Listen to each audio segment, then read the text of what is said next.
بە یادی کرێکاری کۆمۆنیست و وتەبێژی ئەوڵی مانگی مەی ساڵی 1368 سنا کاک جەماڵ چراغوەیسی.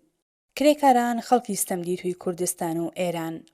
ساڵی 68 بەکرەگیراوان و مەئمورانی ڕژیمی سەرمایەداری کۆماری ئیسلامی ئێران هێرشیان کردە سەر بزوتنەوەی کرێکاری کوردستان بە تایبەت ئێتیحادیەی سەنعەتگەری سنە و دەیان کەس لە کرێکاران و ڕێبەرانی ئەو بزوتنەوەیان دەستگیر کرد.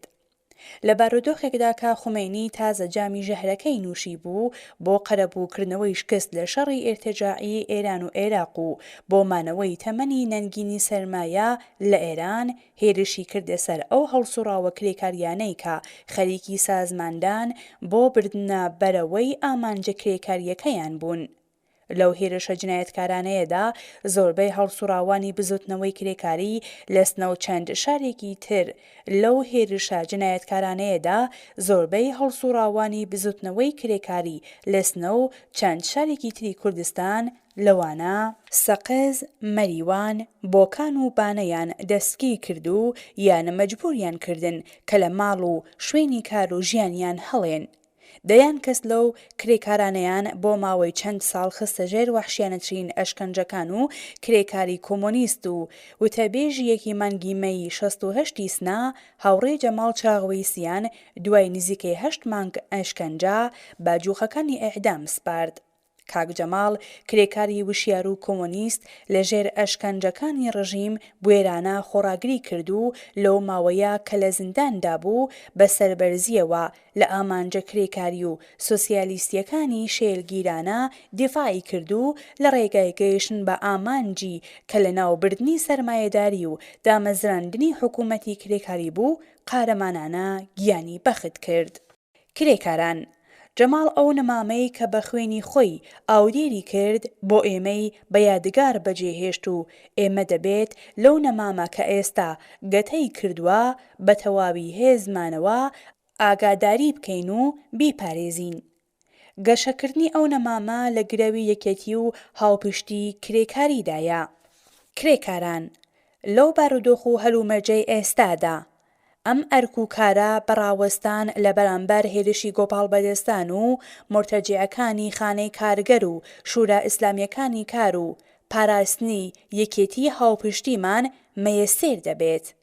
خۆپاراستن لەو تەوەر و کێشە فەرعیانەی کە زەبر لە یەکێتی چینایەتیمان دەدات و نزیک بوونەوە لەو یەکێتیە چینایەتیەمان وا دەکات کە بتوانین مزگەێنی دەری ژیانێکی باشتر بۆ کرێکاران و زەحمەتکێشانی ئێران بین.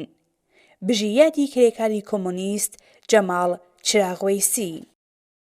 خۆشەویستان، بژی ئەوەڵی مانگی مەی ڕۆژی جیهانی کرێکار ئەگەرچی ئەمڕۆ هاوڕێ جەماڵ لە نێوماندانیە، بەڵام ئەگەر بوایێ بە سەرنجدان بەو تایبەتمەندیانەی کە لە ورەی خەباتکارانە و خصلەتی بەدواداچوونیدا هەبوو، لەوەی کە هەم دیسان زۆر جەسوورانە دەچووە سەنگەری بربەرەکانی کردن لەگەڵ هێرشی سەرمایەداری بۆ سەرکار و مەعیشەتی کرێکاران، چکۆلەترین شک و گومان نییە. ئێمە لەسەر ئەو باوەڕین کە ڕۆتی خەباتی ڕۆژانەی تەبەقاتی ناسینی لە مناسباتی بەرهەمهێنان، چەوسانەوە و وەحشیگەری سەرمایەداری زۆر قوڵتر دەکردەوە ئەم سوخەنڕانیە و ڕووداوی ئیعدامی ئەو کرێکارە جەسوورە پەیامێکی زۆر گویا و ڕوونی بۆ هاوچینەکانی پێیە. کرێکاران لە خەباتیاندا لە دژی سەرمایەداری و بۆ ڕاگررتنی وەحشیگەری ئەو نزامە پێویستیان بە یەکێتیەکی بەهێزی تەبەقاتی هەیە. ئەم یەکێتیە لە گرەوی هەرچی کۆمەڵایەتی تر بوونەوە و بزوتنەوە بوونەوەی مانگرتنەکان، ئێعترازات و خەباتی کرێکاریدایە. پەیوەندی تەبەقاتی ئەم حرەکەتانە تەنیا لە ڕێگای هاتنە مەیدانی کرێکاران و پەرەپێدانی چالاکیەکانیان ممکنە. کاک جەماڵ کرێکارێکی کۆمۆنیست بوو کە سەرڕای هەر لاوازەیەک لەباری پراتیکی خەباتیدا بە پێی توانای لەو ڕێگەیەدا هەنگاوی ناو هاوڕێیان و یارانی ڕاستەقینەی ئەویش هیچ ڕێگایەکیان بێجگە لە درێژەدان بەم ڕێگایە و بەهرەمەندترکردنی دەستکەوتەکانی ئەم دابوونەری تا خەباتکارانەیان لەبەر نییە. بەو هیوایەکە یەکێتی خەباتی کرێکاران سنووری هەر جۆرە ناکۆکیەکی سیاسی و جۆرە و جۆری بووی مەیل و گرایشەکان ببەزێنێت و یەکێتی چینایەتی و پەیوەندی خەباتی بەربڵاوی کرێکاری ببێتە سەردێڕی کاری هەر کرێکارێکی هەڵسوڕاو و وشیار.